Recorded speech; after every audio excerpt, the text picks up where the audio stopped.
Well, what a way to start this weekend. Of course, the sunrise safari with a beautiful moon, but it's busy waxing at the moment, so it's getting a little bit smaller by the day, by the evening, at this beautiful reserve of ours where we're pretty much sitting a nice cloudy, well, kind of partly cloudy morning. But I'm looking forward to the safari here at Djuma Private Game Reserve in the Sabi Sand, South Africa. Good morning, everybody. My name is Cedric, and behind the camera with me, we've got Gert here on Rusty. I'm looking forward to this morning's drive. I'm at the back on the northern side of our camp, and I'm just looking around here because I know that there was Marips, that young male leopard, that was treed by by a male lion. Well, so it seems. I just saw a very quick screenshot from last night, so I'm just gonna pretty much comb around this area, around the camp area, just to see if I can pick up on any tracks this morning. He's still small. He's getting bigger, of course, but he's still small, but he's still young. And although he's doing the behavior of scent marking, he isn't actually truly scent marking. He's biologically doing the act of spraying because biologically he has to. But if you think about it, his scent is not actually containing any information. It's not saying, hey, I'm a dominant territorial male. So anyone that smells that scent that he's actually leaving behind is not going to sort of think this is a dominant male. It's just a young male leopard, which is exactly what he is.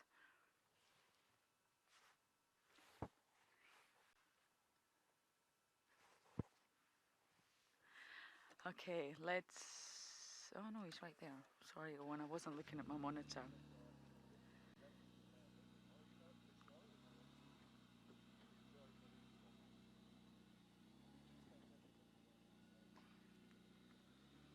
He's making it easy for us, I must say. He's not going into the drainage line, not just yet.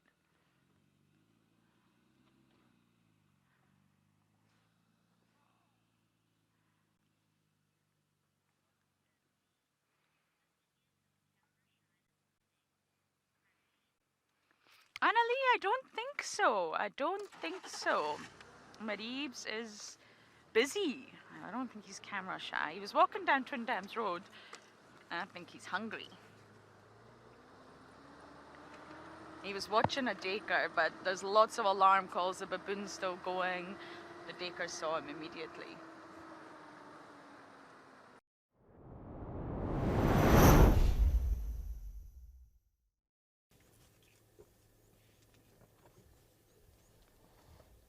Now, one thing, if you're with elephants, that you are guaranteed to see is this bird. Black bird with slightly reddish eyes. Looks kind of like top heavy. He's like this very sort of like round shaped barrel type torso.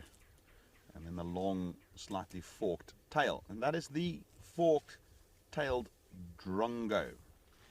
And they will very often follow elephants around, and they are indeed after all the insects that associate around elephants. Firstly, flies that are attracted to the elephants, and also as the elephants move through the bush, they do disturb and chase up other insects.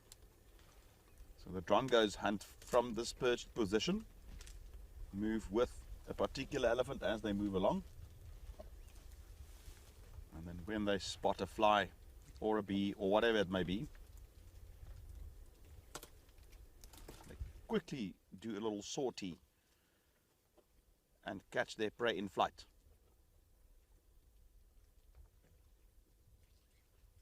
They have even been observed to exhibit similar behavior to oxpeckers, where they actually pluck parasites off the elephants, especially in areas where there's a lack of oxpeckers. Remember, the elephants don't really tolerate oxpeckers. You very seldom see oxpeckers in elephants.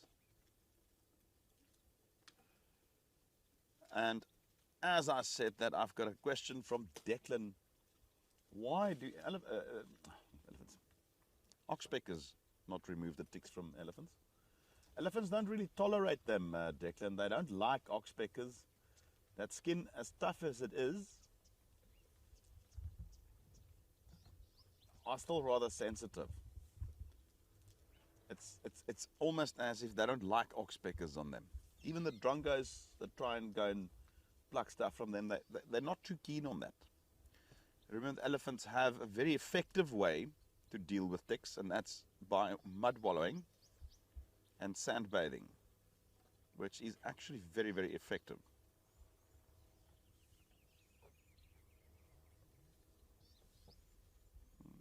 You're begging for some milk, Mum.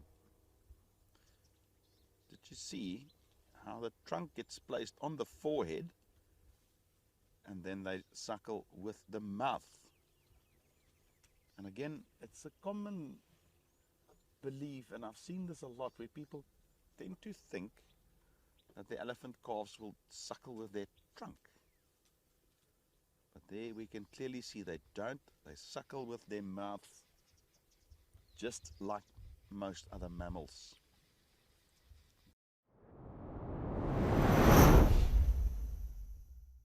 It's playtime after breakfast.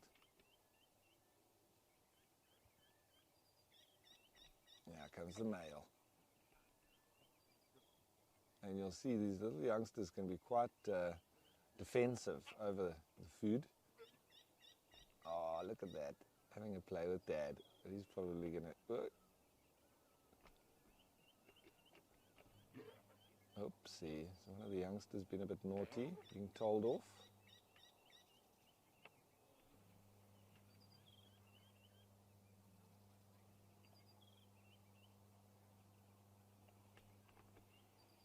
It looks like there was a bit of aggression there, but everything's calmed down. What a lovely pal. Kabuki, you're very welcome. Thanks for joining us. It's been a wonderful morning here on Amakhala, lovely and warm, and I'm glad that we got to catch up with those lions, especially the youngsters having their bacon breakfast. But nice to finish now with a lot of chitter chatter from the birds, also seeing us and you on our ways. So after this, live at the waterhole, and then of course later on this afternoon there will be the sunset safari kicking off at 2:30.